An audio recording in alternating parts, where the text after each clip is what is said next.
celebrating 11 years of possibility. Pilot Flying J and Halloran Hilton Hill present Anything is Possible.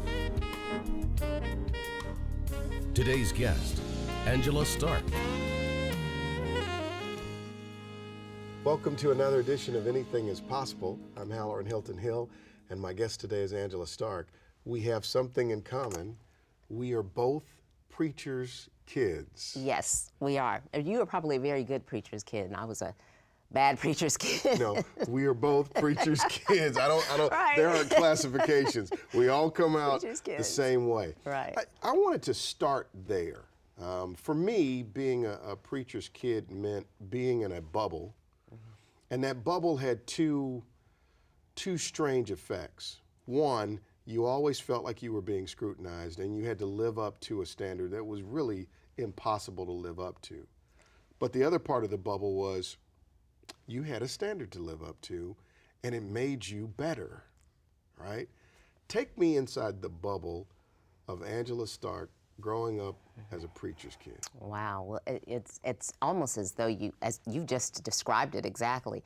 My older brother and I were 4 years apart, and so he kind of set an example. He was a quiet child. My younger brother and I were just awful. I mean, in terms of chewing gum and candy and all of that, and maybe doing some things we shouldn't have done. And I think it was because we really wanted people to accept us just to be children. We didn't want the favoritism that sometimes comes with being a minister's kid. We also wanted the other kids to like us instead of think, we were special. Right. Because that does happen in that bubble. On the same, you knew when you got home you were going to get it if, daddy or mom had heard about it from the Sunday school teacher or the choir director or anybody. Now, let me ask you this question. I don't mean to stop you, but have you ever been called out from the pulpit during a sermon? Oh, yes. See, I have. Tell me about that. It wasn't pretty. I mean, I can remember my father being in the choir stand, and my father, the choir stand was kind of to the side, turned to the side and said in the middle of his sermon, "If y'all don't stop all that talking, I'm gonna come up there." And everybody knew he meant it. And my brother and I were, obviously very embarrassed about that. But more importantly, a lot of people knew my father. He didn't mince words, and he was very a tough guy. serious. Oh, he was very tough. But at that time, ministers were very well respected in the community. This was late 60s, early 70s. So they had some standing. Not that they don't now, but he just had some standing. It was old school. Yeah. Do you remember any of your father's sermons? I do. What is the one sermon that most impacted you as a young girl or a young woman? He said once that life is like a piece of paper white on which we write a line or two, and then comes night. And that stuck with me because I had seen him perform ceremonies, weddings, funerals, and I knew the cycle of life, probably a lot younger than a lot of other kids. My mother was also very matter of fact when it came to death and life events. Everybody's gonna die, that's just the way it is, nope, there's not a lot of sympathy after you're gone kind of thing. She was pretty philosophical about death. So for us, I always had the concept that death was a part of life, that there's just a few lines that you get to write while you're here, and then your night is here. So that just stuck with me for some reason. I don't know why, but it just did. You work for the city of Knoxville now. I do. You are, what is the official title? Senior Director of Communications for the city of Knoxville, but I'm in the office of Mayor Madeline Rogero. So you've done television. You've done television at very high levels. Tell me about your television career. My television career actually got started pretty late. I was 37 years old. Which is old in television. Which is very old in television. But I had worked in newspapers for maybe 13 years before that. And I just remember wanting to do broadcast because of an internship I had in college. And Helen, I've tried to describe it before, but when I walked into the newsroom, it was an NBC affiliate in Atlanta, Georgia, and I walked in that newsroom and I looked around, and it was almost as though it was living color. I mean, it was like Oz. It was totally different from any other place I had been to. It was not a regular run-of-the-mill place. Right. I just loved it. I loved the energy that was there. I loved the back and forth, the pull, the take. I loved all of that. And when I graduated, I didn't get a job in television immediately, but I went to a newspaper, and 13 years later, I woke up and I was still in newspapers. And everybody at that time was saying, well, you've got such a great career in newspaper, why would you want to go do broadcast now, et cetera, et cetera. And nobody thought that I was going to be able to make the transition, except for one person. My husband, Drew. Really? Drew said, if you want to do this, okay. And it really was a big decision in terms of family, because we had a 8 and a 3-year-old home at the time, and it was just one of those decisions that we said, okay, we can do this. And I started my television career in Winston-Salem, North Carolina. I didn't start as a reporter, Right. but certainly kind of worked my way up. I want to talk about that. I want to talk about you making that transition into television and what that means to you. And I want to talk to you about the 1 or 2 lines that you get to write in your life. And I want to talk to you about the lines you've written and the lines that you are going to write. And I want to ask you about what it means to have someone co-sign a dream. Because, you know, in the years of doing this show, I've met so many people. One constant thread throughout is you're going to have haters and you're going to have doubters, but always there is somebody who has credibility with you. I mean, that's something I think is really important. They have credibility with you, and their co-signing of your dream, it has real credit to it. And I don't want to talk about that. Okay.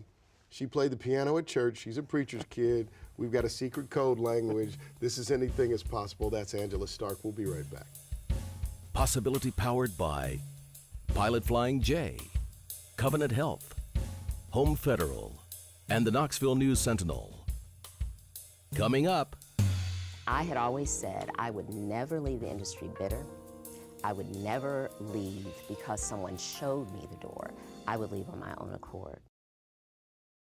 Welcome back to Anything is Possible. I'm Halloran Hilton Hill, fellow preacher's kid with Angela Starke. I wanted to start there because it does have such a shaping effect on your life. So you said you dreamed of, when you were an intern in Atlanta, you walk into that TV station and it felt right. It felt right. It was unlike anything else. Because I think I was a minister's daughter, I didn't have a real window into what work was the way that most people work. Right. You know, my father could come and go on his own. He was, for the most part, self-employed. My mother didn't work until I was in high school. Right. So I didn't really know what a job was. I thought a job was drudgery. I thought a job was just something you went to, and it wasn't that for my parents, but they were in a different bubble, so to speak. So when I got into college and I started thinking about jobs, and I thought about law school for a minute, and being exposed to some of that, and then when I walked into the newsroom, I realized, you don't have to have a boring job. Right. You can have fun. So what did it mean to have that dream co-signed? Because you went through the route of newspapers, which at that time was a great route. Right. But you still had this desire inside, but you've got a family. What was it like to have Drew just say, you can do this? It was very empowering, simply because, as I said, our children were young. I knew that he was going to have to be kind of all hands on deck.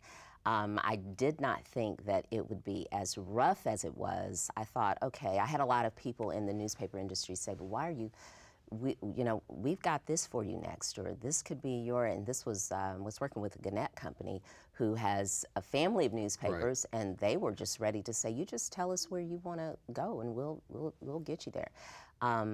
And I just knew that if I was ever going to do it, it had to be then. And he was transferred to Winston-Salem, North Carolina, and I said goodbye to USA Today and went there and called the television stations, and the one station that called me back was a gentleman, Phil Johnson, and he said, well, first of all, I don't have any jobs for somebody who's never been on air. Right. Secondly, the only job I have is a weekend job. It's Friday, Saturday, and Sunday, and I can guarantee you it pays you far less than what you've ever made in life. And he told me what it paid, and it did.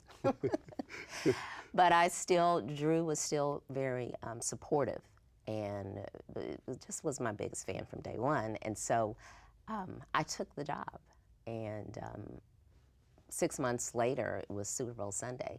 And I've told this story before, and a lot of people, this is what makes it interesting is I did not expect it. I was in the place, but I just didn't expect it. If that makes sense? Yes. And it was Super Bowl Sunday, and the reporter who was on call called out sick. So I went to the next list, and the next reporter, and the next reporter. I went through about 7 reporters, and either they were having a Super Bowl party, or they were out of town, or they weren't answering the phone. And I called the news director, and I said, I don't know what we're going to do, because we were airing the Super Bowl. Wow. And we had done promos all that week saying, watch ABC 45 after the Super Bowl, and because there was a family in the area who had a connection to the Super Bowl. And so at any rate, he said, okay, kid, let me see what you got. And I was not a kid, but to him I was, because you were a kid in the industry. I was a kid in the industry. And I went on air that night. And from that day, I was on air for the next 13 years. You should see the way your face just lit up when you even mentioned that. Your voice. What about your voice? I don't know. I think that a lot of people comment about my voice, and it's something that I don't really notice. You know, it's just my normal range, my talk. So I guess I think that thank you, God, for the voice that so many people do notice. I'm very happy about that.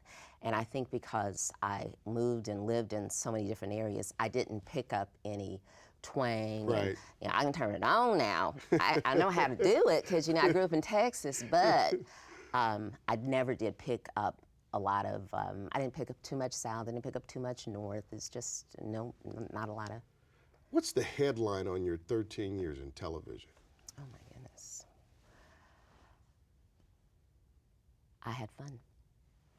It was a blast, but it was time to go. Why?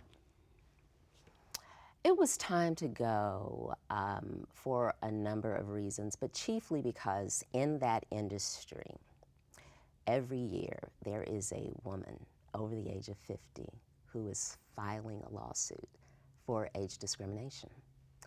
And I had always said I would never leave the industry bitter. I would never leave because someone showed me the door. I would leave on my own accord. And Mayor Rojero's election and her energy and vision for the city really resonated with me. And when that opportunity came, I knew it was time. I keep imagining you playing at church, by the way. I would love to see that. Angela Starke is my guest. This is Anything is Possible. Coming up. People did not like to see that. So it was very difficult for me when I had my own children. I realized how that must have made her feel. Welcome back to Anything is Possible. I'm Halloran Hilton Hill. My guest is Angela Starke. She's a preacher's kid. I love it. I don't get to talk to a lot of preacher's kids. I feel like you understand me. I do. I get. Right We're here. Yeah, I we're get right you. here. Right. We're right here. Tell me about your kids. Oh, Sydney and Spencer. They're great. My daughter's 22. My son is 16. Well, actually just turned 17, and they're great. My mom was not a lovey-dovey mom, the kind of mom, but she loved us, and she was such a moral compass for us that I've tried to mirror at least some of the morality for my kids and try to help them. But matter of fact, hey, life is tough. It's gonna kick you in the teeth. You better get up, you don't let it count to 10, and try to push them and encourage them as best as I can. You don't let it count to 10. You get up off the mat. Yeah, you get up. How are you dealing with losing your mom and your dad in the last few years? Yeah, you know, my father, although he was the person that had the image and was the known entity, my mother was the one that influenced us the most. My mother was, she was just great. She was grace, sophistication. She was couth. She was refined. She was just all of those things. And it was very tough because her death was sudden. She wasn't really ill or anything. And just one morning, I was sitting in church again, and it was a Sunday morning, and my brother was calling and saying, Mom died. And when I first heard it, I said, no, you mean my dad, because my dad was the one who was sick, and he's now your mom. But what I remember about my mother was just trying to expose us to things. She would pay us $1 if we learned a poem or a passage of the Bible, if we knew a piece of art, and we could tell her the name of the art and the work of the art and the artist. If we could tell her the movement, that if it was Cubist, Impressionist, or whatever, she gave you $1.50. I mean, she just wanted us to be exposed and know some things, and I'm very grateful for that. On not a flip side necessarily, but my mother was also part of my source of my childhood angst, because she was a woman who was Black but did not look Black. And during the 60s and 70s, when we would walk with her downtown or anywhere, people would glower and, you know, turn their noses up at us. And I remember going to 2nd grade and getting bused to another school. And I was a dramatic child. You know, we're dramatic, right? I was a dramatic child anyway, and I remember falling on the floor the night before school started and said, Mom, please, you cannot come to my school. I was so afraid of what people would say if they saw my mother. Now, she was Black, but at that time, when you just had looked something else, she could have passed. She could have passed, and people did not like to see that. So it was very difficult for me when I had my own children. I realized how that must have made her feel. Did you ever reconcile that?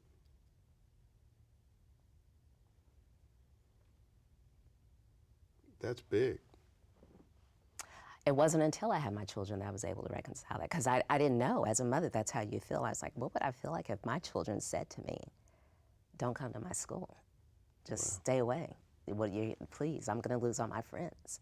And she was big enough not to come, but big enough to say to me on days when I didn't feel well, she would say, you know, I'm going to have to go to the school and let them know you're sick. And I would all of a sudden get better. So much better. But that lasted until 2nd grade, and we were back in my home school.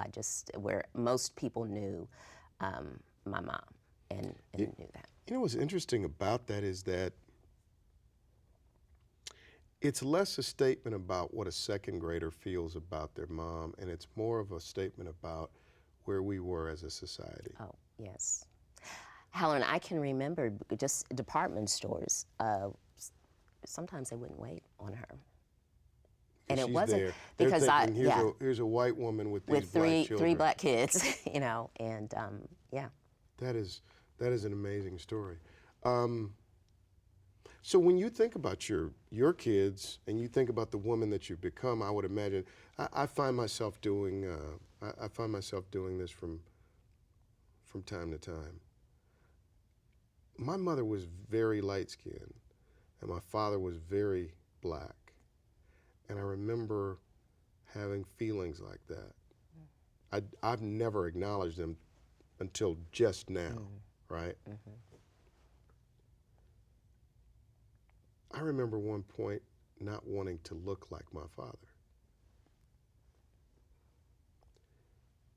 And now when I look in the mirror, I look just like my dad. a shade or two lighter than my dad, but I look like my dad, but I also look for my dad.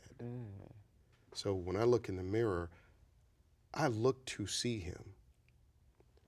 And I want to be like him, and I want to look like him. I want his perspective, because I think about how tough he had to be.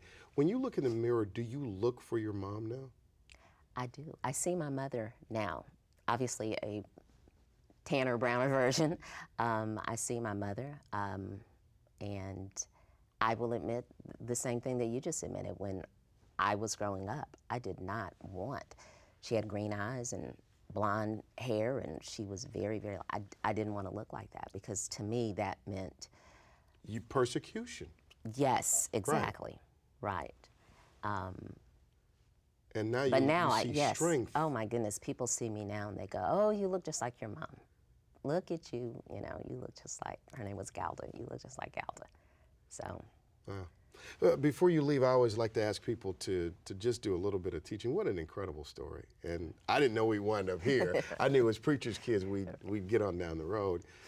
What have you learned about life and possibility? What are kind of, you know, I guess the metaphor I've been using is, what's your recipe? What's, you know, what have you learned is the secret sauce of life and possibility? Because your life is one of possibility too. You know, Howard, I think the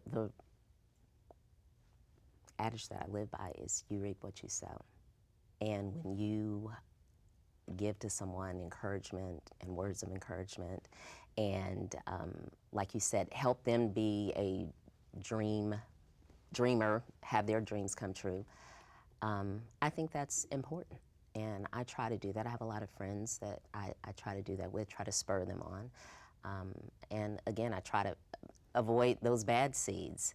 I am a firm believer in the hand of Jesus Christ and God in my life. And so I've reaped a lot of good, and certainly have not sown as much bad as I probably have planted. But if I guess that would be my life philosophy. You reap what you sow. You reap what you sow. Which can be a really good thing. Absolutely. If you sow well, yes, right. you reap well. Right. Angela Starke, preacher's kid.